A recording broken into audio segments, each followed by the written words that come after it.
Welcome and welcome to She Rides, the podcast where women's cycling takes lead. I'm Saar, your host for today, and I'm joined by a very nice guest to talk about women's cycling. Let's get started. Ready? Hi everyone, and welcome to episode 82 already of She Rides. As you can hear, I'm hosting on my own today, but I took my chance to have an episode without Christophe talking about the coolest race of the year with the coolest winner as well. Of course, I'm talking about GP Schellebelle, my home race, and its winner. Hello, Lien Schampaert. Hello. Super nice to have you on. First of all, maybe you can introduce yourself to our listeners. Okay, so I'm Lien. I'm now 19 years old. I'm a cyclist. I also do cyclocross in the winter sometimes to not be bored. I ride now for the club team Keukens and yeah, that's it. Super nice. Second Keukens rider in actually quite a short amount of time. But must be they have nice people there in their team. But let's start in the beginning. How did you get into cycling? Yeah, I started cycling I think in my first year of U17. So it's not that long ago. It's like now my fifth year, I think. When I was little, I always watched like the cycling races on TV, like Tour of Flanders, Paris-Roubaix, and also cyclocrosses. And then my dad said, I think it was in the COVID period, like, don't you want to try that? I was like, no, cycling, what? I just like to watch it. And then we bought impulsively like a cyclocross race, and I joined the club. And then it all started rolling, and then I bought a road bike, and now I'm here riding my bike for fun. Yeah, that's cool. We always hear like 1 out of 3 guests started in the COVID period. So you were surrounded by quite some talented cyclists already in the world tour as well. So that was a good period for women's cycling and seeing the sport grow. GP Schellebelle, of course, people have seen me talk about it quite a lot, so we know it's rather flat. So what kind of cyclist are you? Are you like a pure sprinter, or do you see yourself like evaluating to something else, or? Yeah, I don't know yet, but I think like I'm a sprinter the most, but I can also do like the small climbs, not the cols like Mont Ventoux or something. Then I'm dead. But like so the steeps, shorter climbs, I can survive if I'm feeling good. So yeah, you said you loved watching cycling, and then people said to you like, "Ah, let's go try it." And first you were like, "Ah, no." So what was it then that actually turned that no into like, "Oh, maybe this is actually something for me"? Yeah, I tried it then, and I was like, okay, this is nice. You get to be in the nature, and just I all my friends are now cyclists. I still have a little bit friends that are not cyclists, but the most of it are cyclists. So it's a whole like all my friends are cyclists, and that's also a nice part of the cycling. Mm-hmm. Nice, nice, nice. Okay, so back to May 1st. I think, at least for me, it was rather like a shocking event, a nice one, because I immediately I was watching the interview and I was like, oh, this seems like a nice one to ever have on the podcast. So that was nice.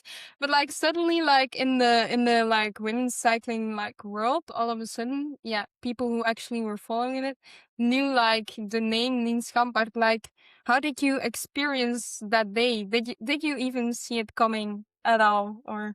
No, I still can't believe it. I'm like, what the fuck did I do? But it was so crazy because it was my first UCI race also, so I was a little bit stressed because I was like, okay. It was also the first race. It was 140k, so that's also a long race. And then I started and I was like, okay. And then the cobbles, oh, I hated them. It was so many cobbles. I don't like cobbles, so. And then the last time we passed over the cobbles. I was like, okay, now it's done. And then I was like, okay, maybe I can do like a sprint, top 30 in my first UCI race will be really good. And then I was in the sprint. I was like, also, yeah, it was very crazy. I don't know what I was doing. And I saw like the sign of 300 meters. And I thought, okay, I just go. But yeah, that's very long. So I started my sprint very early. And I was going and I was like, what the hell? I'm first. And okay, keep going, keep going. And then I arrived first over the line. I was like, okay, did it just happen or is it a dream? And then because also Dina Scavoni was doing also in the race. So I was like, what the hell? Because yeah, she's like a pure sprinter and she's so good. So yeah, it's crazy that I won there. Yeah, for sure. Like, and yeah, if you scrolling our pro cycling stats, we can see like the last 2 years you won like quite some national races. It's like also a different kind of category. But can you explain like how big and what the difference is between like a national race and then the 1.2s or the 1.1s? Yeah, also like the distance because the national races are like 90k or 80k sometimes, and then you go to 140, so that's 60k longer. So that's a big difference. And also like some Conti teams or Pro Conti, even World Tour teams can also start in them, are in the races. And then yeah, like the speed also, I think. But if you are riding in a peloton, you don't really feel the difference. But yeah, after you see like 41k per hour, and I'm like, oh, okay, that's fast. So I think that's the big differences. Mm-hmm. Yeah. So yeah, we both agree that it was quite an unexpected win. But do you know like the weeks, the months beforehand, like which steps you made to be able to be competitive at this level and not just there because you did some top tens after that as well in the bigger races. So do you know? Do you have any idea? I don't have any idea. I just like to ride my bike and try to be good at the end. But yeah, I don't know how I did it. Yeah, that's also fair. Yeah. So how did the race go for you? It was like I was the whole time riding at the back, like from the peloton, because sometimes I'm a little bit scared in the peloton. So that's my one thing I need to work on. Um, And then I was like, oh, okay, I just keep surviving. It's my first UCI race. Survive the cobbles. And then in the last 3k, I spoke to my teammate and she said, "Allez, sprinterke, you go, eh?" And I was like, okay. Then I go to the front and then I won. So yeah, crazy, still crazy. There. So yeah, of course you've mentioned being a bit scared in the peloton, which is also fair. It's still a scary thing if you objectively look at it. What are you apart from that? What are you looking to improve on as well? Um, I mean, yeah, like my sprint is all already like good for me. So, but maybe like doing time trials, that's something I don't like it also because it's just you ride and all the pain you feel and suffering, that because a sprint is like 10-20 seconds really hard suffering, but that is I think 10 minutes, sometimes a half an hour suffering. So that's something I need to work also on. Yeah, so you definitely enjoyed all the time trialing in the Baloise Ladies Tour. Oh yes, yes. um And then yeah, of course. So when you're in a Belgian club team, you do some like of the 1.1s, the 1.2s, and then some of the national and like the crit races as well. Does that like win change how like other teams and riders treat you or look at you in like the bunch? I don't think so. Maybe they didn't know me before because yeah, I'm also like first year U23, so it's yeah. I'm also new to the peloton, but I think now they know me more. But I didn't have like I didn't experience a lot of difference, so But yeah, I think they just know me more. That's all. Yeah, nice. So, yeah, you mentioned you love biking and you can now do it for fun, which is super cool. But how do you like balance cycling with normal life? What are you doing when you're not training or racing? Yeah, I also have to go to school because cycling you cannot do it until like 80 years old. Yeah. Yeah, some do it, but I think I'm not gonna do it. So I'm studying to become like this year I was studying to become a nurse, but Mhm. the training to be to combine with going to the hospital and do Mhm. like the hours because you have also like the hours to practice Yeah, yeah. the skills from nursing. Mm-hmm. So that was like from 7 a.m. to 15 p.m. and that was killing me. I also don't like to wake up early, so in September I start a new thing, and I want to become like it's wait how do you say it like to become PE teacher, but Yeah, you can also become personal trainer. So it's a different a little bit of everything, but yeah, also do it like on a lower, not like 60 point yeah, yeah, study points. It's yeah, also a little bit less. So yeah, yeah, yeah. Not and that then also crazy I at do all. student jobs Mm-hmm. in I work in a coffee bar, so that's also nice because they don't know anything about cycling. They ask, yeah, how was your match? Because they don't. Allee, it's a competition, cycling races, but they think it's like football matches. So yeah, it's really funny sometimes. But there I can be. I don't think about the bike, so that's also Mm. nice. Yeah, then something completely different. Like, yeah, you're still in a club team, and that's I think with all of the guests we've talked to, with lots of experience, DSs, young riders.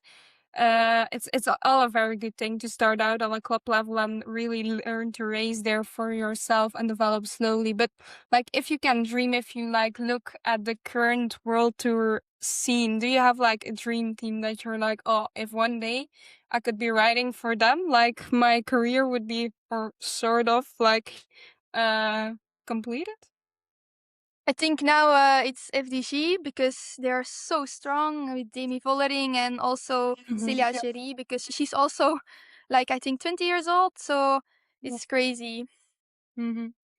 Yeah, and from dreaming about teams to dreaming about a race. So you don't like cobbles. So I would say your dream race is not Paris-Roubaix, or is it? Because sometimes we have like this story going on of like a lot of times actually. I don't really like the cobbles, but still my dream race is Paris-Roubaix. Is that the case for you as well, or you Yeah, have everyone something maybe? says that it's a good race for me because also I have like cyclocross background. Mm-hmm.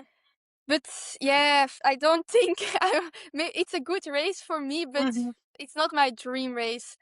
Actually, I don't know. I never thought about it. Maybe it's like, yeah, Tour of Flanders, but there's also cobbles in it, but less cobbles than Paris-Roubaix, so that's okay. Mm-hmm. But yeah, Tour of Flanders as a Belgian is, yeah, Mm-hmm. just crazy to win. So Mhm. Yeah, if you need to peak for like the ones in 8 years or something sprinters worlds, and then hope it's not yeah, longer for yeah. you when it's without couples.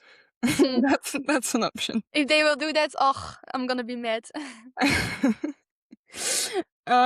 Nice, nice. So yeah, I think the most obvious result was Schellebelle this year. But is there like another result or like performance overall you're like super proud of? I think becoming seventh in dwars door het Hageland. It's Mm-hmm. also a 1.2 race in Belgium because that was with climbs also. Mm-hmm. And it was really hot that day and I was not feeling well, so I was like a little bit shocked. Okay, I became seventh, and also I fell almost in the sprint also, so I was still happy that I was seventh. Mm-hmm. Nice, nice, nice. Um, we have some other questions. If you could sprint against one rider in the world right now, who would it be? Yeah, it's Lorena Wiebes, of course. Yeah, if I ever will beat her, that nobody knows, but yeah, that's I think the dream of every sprinter to beat Lorena Wiebes because Yeah. she's unbeatable now. She's Yeah. a really crazy woman. So Mhm. yeah, that will be crazy. But that are farther steps away now. And what would you love more? Would you love to do like really like a sprint, like from like just the sprint, like, or would you love to do it like after a race? Like, where do you see where do you see you coming the closest? I think after a race, because also you have to be in good position. So if she's maybe, I think, in 10th position and I'm like in 2nd position, then I can win maybe. But yeah, that will be the thing here. Well, then over to the Baloise Ladies Tour. Well, good thing for the race, I guess, that after the previous years, Lorena Wiebes didn't decided not to start here because there was some more sprinting competition. Before we talk about how everything went for you, let's go over to the actual racing. We started the Baloise Ladies Tour with a prologue in IJsselmeer. I was there. Very nice. Actually, also, it started already there with quite some good crowds for the Baloise Ladies Tour. I was quite pleased to see that. So yeah, prologue 4K. The maybe unsurprising winner was Zoe Backstedt, who's just been on great form all year long. She won for Millie Cousins. She was stepped by Caris Lloyd last week. Fleur Moos on 3, Wilson Heaven 4, Charlotte Cole on 5. Then Tas, Marcus, Henderson, Kopecky, and Baker. I don't think apart from that, like a lot of shocking things happened. Yeah, Backshot was just the fastest, I would say. Um, then we go over to like the first stage. Although I'm always a bit confused why they don't call the prologue like as a first stage, so that always confuses me a bit. Then we started in Oostende and finished in Knokke with the famous wandelaar. And it was Nienke Veenhoven who took the win there just for Charlotte Cole and Zoe Backstedt. We did have quite a scary crash there as well, with two She Rides guests involved. Both Imogen Wolf and Aaron Bootman were involved, and they both had to DNS the next day. None of them broke bones, but they were quite battered up. So that was a sad thing to see them leave the race. And Laura Lisette Sander, also She Rides, got 10th in that stage. We also, from the first stage on, it became clear that another She Rides guest, it was really a She Rides party there. Helene Hesters wanted to go for the Russia's classification. That's the intermediate sprint. And she did well. She every sprint she competed in for that classification, she won. So that was very cool. Then we had Zulte Zulte, the technically heavier stage of the race, but they were like the likes of Nokerberg and all of that were more like in the beginning or like in the middle section of the race, which made it hard to really make a difference. We did saw Lotte Kopecky there doing an attack. She got Fiji and Charlotte go with her, but there wasn't much of a cooperation. And in the end, Charlotte Cole succeeded in winning the sprint this time. Then we had the double stage day in Maaseik, which I was at as well. Then we had the time trial, but actually it could still classify as a prologue length because it was 8K. But that didn't stop Zoe Backstedt for from making some good differences. She won with 13 seconds off Felicity Wilson Heffenden, and then she got 35 seconds on Cole, which also yeah, I guess made clear that it was hard for a sprinter to still win a race with the bonification still going on. Kopecky was third, then Cousins again, a very good time trial, and Vermoos as well. With some good time trialing this week. Then we go to the road race of the day, and Nienke Veenhoven just proved to be very fast yet again, and she beat Gladys Verhulst, Wild, and Maaike van der Duin on the line. There we also had some crashes because one of your teammates and She Rides guest Anna Dubier was involved in that one. Yeah. not so pretty crashes there. It's a thing we'll talk about later on. The Baloise Ladies Tour is quite known for its hectic racing and lots of crashes, but you always kind of do not want to see it live up to the fear you had beforehand. Then final stage in Mechelen, and Nienke Veenhoven just won it again before Charlotte de Gaulle and Maaike van der Den. So yeah, that was it in terms of racing. So we Backstedt quite easily and very dominantly won the GC. And Helene Hestes won the intermediate sprint, which was very nice. Yeah, so let's get back to you now. So you managed to finish the race. Yeah, as I said, it's known to be super hectic, but I guess like with all the crashes and like all the hectic there was, you must be very happy to have just gotten across the finish line safely. Yeah, my goal was just to finish Mechelen, because I also live 6K from Mechelen, so that I wanted really to be there, and yeah, I succeeded, so I was happy. Yeah, that's good. Like, yeah, of course, it was. Is it a 2 Pro or what is it? I think a 2.1, Okay. but a lot of pros, World Tour team starts there, so it's actually a pro. Yeah, I'm gonna check it now. Yeah, Poland is a 2 Pro, and Baloise Ladies Tour is a 2.1.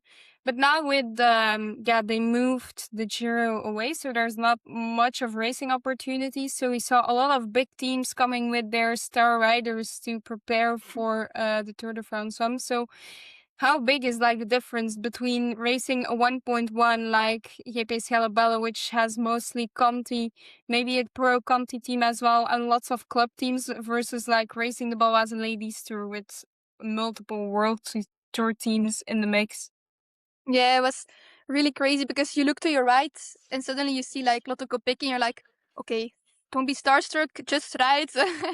If you look to your left and you see like Zoe Backstedt, and yeah, it's really crazy, and also the team tactics that they do, and yeah, it was a really a nice race. Yeah, that's and then so you said like, yeah, so you're like, oh my god, I'm like riding between all those like big names in the cycling world. So is it more like a shock to the body or a shock to the mind? What overpowers I it? think a shock to the mind, because also yeah, I look up to these riders. So it's yeah crazy that you can ride with them, and you can also learn some things from them, because if they went to the front, I will try to keep following them and how they ride to there, because that's also something I need to work on, to going to the front. And I was like, okay, now I can maybe learn also a little more. And then something like we do, like there's always around the Baloise Ladies Tour, there has always been a bit of like the big teams coming and then saying like, yeah, it's so hectic, it's hard with like the club teams and the less experienced riders at the start. Do you feel like within the peloton there is enough respect from like some riders of bigger teams for the riders racing in lesser known jerseys, or do you feel like, oh, I'm wearing a Keukenserland jersey, I'm not wearing an AG Insurance one, for example, and I Yeah. feel it in the way I like get pushed around and treated here? Yeah, actually, I was like, they said, my team said that it was a hectic race. But when I was riding it, sometimes I was like, okay, what am I doing here between all these World Tour teams? Also, I had like, yeah, a girl, I was riding just on my line, but there was a girl to the side from me, and she came closer to me, so I had to brake. But there was a girl behind me, and she started shouting really, and I was like, okay. And then a little bit later, she came next to me, and she just said to me, if you do that ever again, I will fucking kill you. And yeah, I'm a very emotional girl, so I was like, what the hell? I started crying during the race because, yeah, that's. And I felt bad, but I didn't do anything wrong, because in the race I was, yeah, it's just in the moment. And after the race, I was thinking, yeah, if I had to brake, because otherwise we will fall with three probably. And then after a little bit later, I came to her and I said like, yeah, sorry, I didn't do it on purpose because yeah, it was a girl from a world tour team, Mm. and I was a little bit afraid that that she maybe will kill me. So, and then she said just yeah, go away. I never want to see you again. And I was like, okay, so mentally it's really tough because Mhm. I heard also a little other stories that some riders said to club teams or even continental teams that they said you don't belong here in this race. Yeah. So I was like, but everyone starts from like yeah a club team, I think. Yeah. So Where do they they have to came from yeah. themselves? You cannot go like a baby and then world tour. Oh, So I yeah. was like, okay, but that also is a lesson for me that I never want to be like them, and I just want maybe if ever in the future I will become pro or world tour, that I just respect everyone and Oh, yeah, yeah.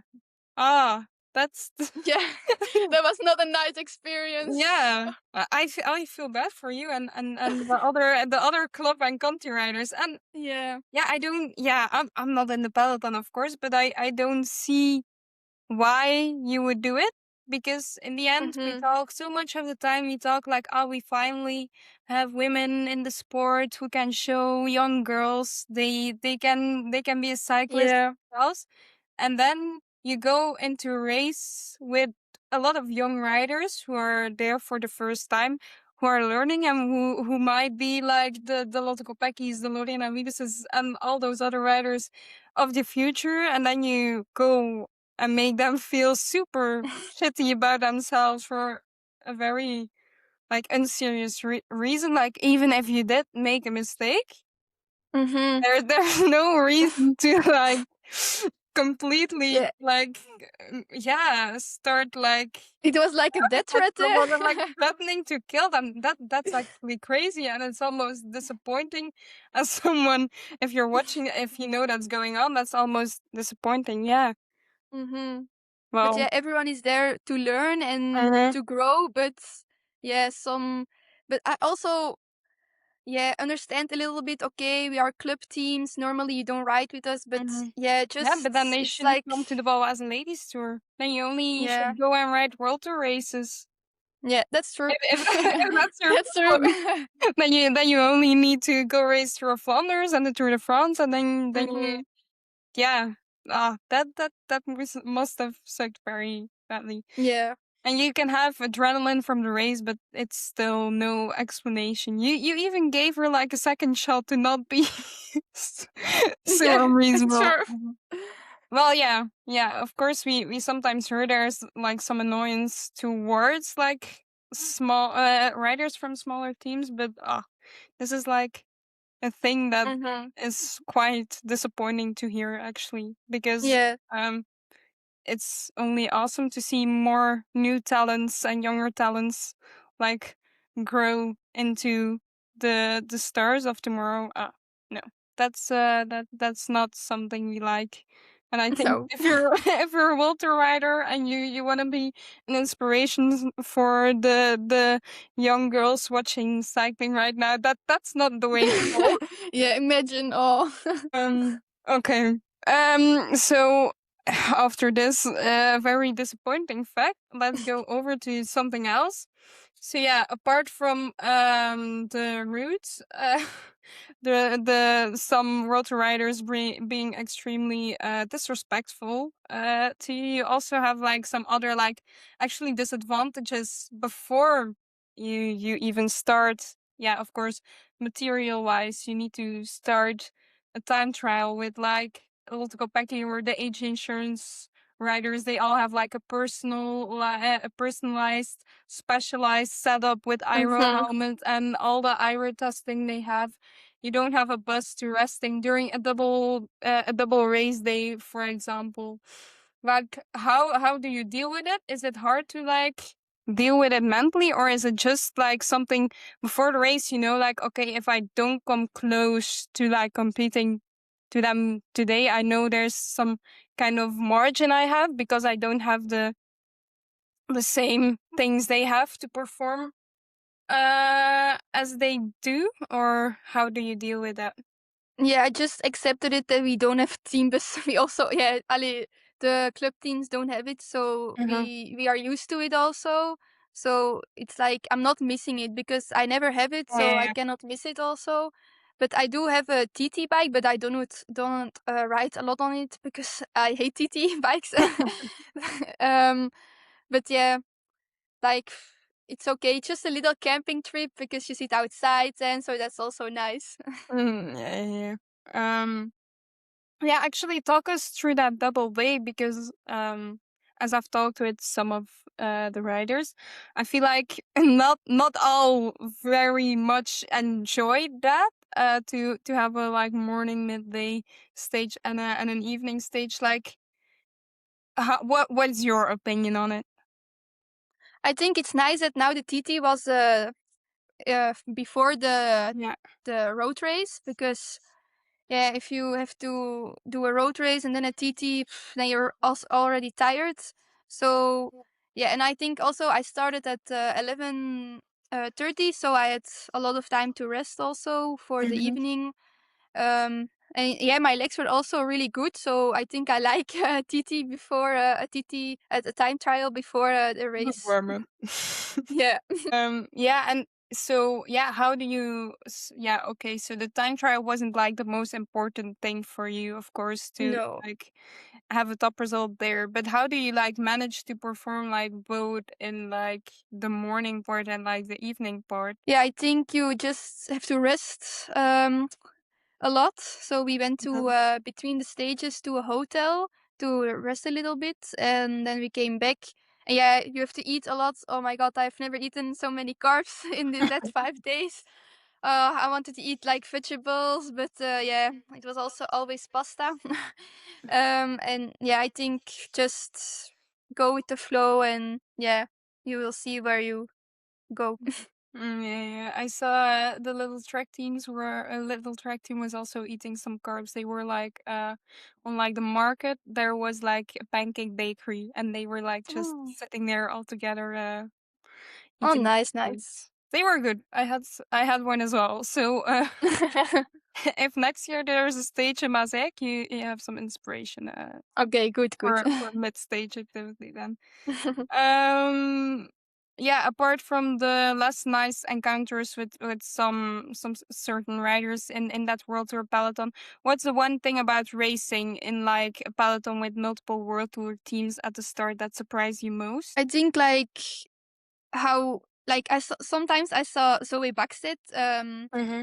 yeah doing a P stop, and I Mm-hmm. was like, if I do that, I will be probably dropped. But she just came back alone, and she was like la la la, and I was like, okay, wow, that's the most shocking thing I saw. Mm-hmm. Yeah, yeah. That's yeah. And Zoe also has something like if she rides her bike, she like just like radiates like strength and everything under control or something. Yeah, I can Yeah, she's also imagine. so sweet. Oh, Yeah, she yeah, was yeah. really nice in the peloton, even to the club teams. Also, she said like, "Can I go before for you?" So I was like, "Go, go!" And because yeah, I was like, "Go!" I'm not doing a lot, so you have to defend your GC. Uh-huh. So that was really nice. Yeah, yeah. So Zoe is one of the good ones that's something Yes, yes. you can like see and feel from afar. But yeah, now you've had that like experience like racing in like a bigger peloton with like bigger teams. Like what would you take away from the Baloise Ladies Tour into your next 1.1 or 2.1 race? I think that positioning is still very important because you can, yeah. It's also with, yeah, there are now a lot of lead outs, so it goes really Mhm, fast in the final. So, yeah, that's the thing. mhm. Yeah, yeah, yeah. Nice, nice, nice. Okay, I guess we can close off the Baloise Ladies Tour chapter right here. It was nice to have some racing going on because it's a rather quiet period before the kickoff of the Tour de France one now. So that was nice, but we're continuing in a couple of days with Tour de Pologne. With again a very nice start list. Nothing is confirmed yet, but I think not too much will change. We have yeah all flatter stages. Let's say the third stage is a bit more hilly. Maybe the finish is like a bit uphill. but the question is if it will be too hard for Lorena Wiebes. I doubt it. Probably. Probably not. Yeah, no. So let's go over some interesting names for Canyon SRAM. I guess they will sprint with Maaike van der Den, who did some good sprints in this Baloise Ladies Tour. Phoenix, for the moment, there's Fien van Heijnen, Puk Langenberg on it. So they could sprint. And Olivia Verkruijs, as you mentioned in the podcast, is getting a chance to race at the highest level with the World Tour team as well. For little track, Margot van Pachtenbeek is on the start list. So, of course, the whole team already very nice by just her presence. But they also have Balsamo, who's obviously very fast, and Clara Copponi. Human Powered Health is also bringing a rides guest with Maggie Coles-Lister, but we know they have quite a fast team in general with Katrin Schweinberger, Pikulik, and others. Levalula will probably sprint with Emma Jeffers, but they, for the moment, it's not looking like a super sprinty team because they also bring like the likes of Annabelle Thomas and like a Jean Corver who can definitely do some attacking as well. Picnic could sprint with Pfeiffer Georgie, Josie Nelson, Mia Griffin, one of those three. But there's like a mix between like some climbers, I guess, who are preparing for the tour and some sprinters, which is quite a funny combination to see because they're at the moment also bringing Chaboko, for example. As he works with the number one, of course, the home rider with Marta Lach, and they bring a star team out as usual with also Gerritsen, Guarushi, Kopecky, Vos, and Wiebes. So yeah, they could do what they did in the Vuelta with Michelle Lotte, like go for plan beforehand. I want to go for that stage. Yeah. You want to go for that stage, and then win those, I guess. UE team ADQ is bringing Gasparini. Then Lotto Intermarché. Yeah, of course, we didn't mention Sandrine Tas also crashed out of the Baloise Ladies Tour, so she's not here, but they might sprint with Dina Boels, maybe. Lonneke Unike will probably sprint for Volkers Wessels. We have the Poland national team who is bringing Kaja Ries, who can do a good sprinting result as well. And I'm scrolling a bit further. Next, this brings Lichty, who just got announced as a Kenyan SRAM rider from 2027 on, from next year. That came out hard. But she's signed for 2 years there, so I would say finally, because the last 2 years I was waiting for Walter team to sign her, so that's very nice for her. I guess that were the biggest names. Since there's nothing going on, we can do our stars as well for this Tour de Pologne. Do you want to start or should I start? You can choose. Okay, I start then. Okay. So 3 stars go to? Yeah, Wiebes, of course. Okay, fair. Wait, now 2 stars or? Yeah, 2 stars for 2 riders. I think Becky will do also good. I approve of that answer. And then Balsamo also 2 stars. And then 1 star for 3 riders. Oh, hard. Really hard now. I think Lonneke Unike, because she's also in really good shape. Yeah. And then maybe like a less known Puk Langenberg. She's also really strong in the sprint. And then maybe Misha Bredewold. No.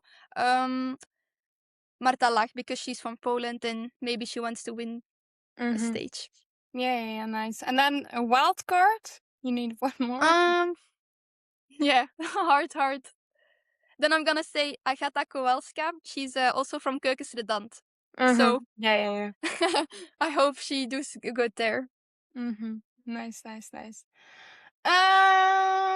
Let me start with, okay, like biased me would say Lotte Kopecky 3 stars, but I'm for once I'm gonna be like honest, and I'm just gonna give Wiebes 3 stars. 2 stars, Lotte Kopecky and Lara Gillespie. 1 star, Maggie Coles Lister. Then oh, I skipped Balsamo. Let's let's trade mark out for Balsamo then. And then wild card is I'm hesitating. I'll take Emma Jeffers as a wild card. Okay. So then we can add our 1/5 and 10th prediction as well. So literally from the overall GC, the 1st, the 5th, and 10th. I'll start this one. Wiebes on 1. 5th is gonna be Maggie Coles Lister, and 10th is gonna be, let's go crazy, Dina Poels. Okay, yeah, for me, 1 also Wiebes. 5th, I'm gonna go with, it's hard. I'm gonna go with Gillespie. And then 10th, Luc Langenberg. Then I have some this or that's for you, so just make a choice. Winning in a sprint finish or a solo breakaway? A solo breakaway. Yeah. Even though I'm a sprinter, but then you're more sure that you win. Yeah. Sometimes I don't like the stress because you don't know if you're gonna win. So yeah. Actually, you just gave the same answer as Longoborghini, who we asked, like, do you rather win in like a group, like adrenaline wise, like the sprint or solo breakaway? And she said exactly the same thing. Like, no. Great minds think alike. You win. Okay, nice. Cyclocross or road racing? Road racing. Mm-hmm. So cyclocross really is like a discipline to like not get bored in the winter. I started doing cyclocross first, but I'm not like that technical, but I still can do some results sometimes, but I like the road more. Okay, yeah, fair. Cobbles or hills? Oh. But we'll say the hills are like hills in the Flemish Ardennes and like not like mountains. Okay, yeah. Okay, then hills maybe. Training day or race day? I think training day. Yeah, I like training, so nice. Warm up on the rollers or on the road? On the road. Racing in the rain or racing in the heat? In the heat. Evening prologue or evening road stage? Evening prologue then, I think. Yeah. And then last one, long wide roads, all race or criterium style races? I think the last one. Yeah. Okay, nice. And then we have the last important questions before this episode ends. What is your Tour de France some hot take? Okay. I think like everyone thinks that Demi is gonna win. But I think that there will be something going on. So I think like Pauline Ferrand-Prévot, because she's now living in the silence somewhere on a mountain, and I think she will be like a beast, and I think she will win again. Yeah. And everyone thinks now that it's gonna be Demi, but yeah, we will see. But I think it's gonna be Pauline. Okay, nice. I was just like this week watching some bits of Vive le Vélo, the talking show, because we had one of our guests sitting there, Lotte, who's of course like the performance manager at FDG, and she was like saying, yeah, I know where she was, and we didn't hear lots from her, so I went to do like a little walk and like I saw it also. Looking, so she was looking very sharp and spy. So that was actually quite a funny thing for me. Yeah. Even like the biggest teams sometimes get a bit too curious to wait and see. So yeah, Lien, I think that was it for today's episode. It was very nice to get to know you, and hopefully you have a very nice future in cycling, so you can have you back. Thank you. And then look back at the time you were 19 and I'm still a child. Okay, so that's a wrap for today's episode of She Rides. A huge thanks to Lien for sharing her story today. Hope you enjoyed the ride. Make sure to subscribe on Spotify, Amazon Music, Apple Podcasts, or YouTube so you never miss an episode. And if you like today's show, a rating, like, or comment really helps us reach more listeners. Follow us on Blue Sky and Instagram for behind-the-scenes updates. And don't forget to check out our other episodes. She Rides is powered by KDM Endurance Coaching. Thanks for listening to She Rides, the podcast where women's cycling takes the lead.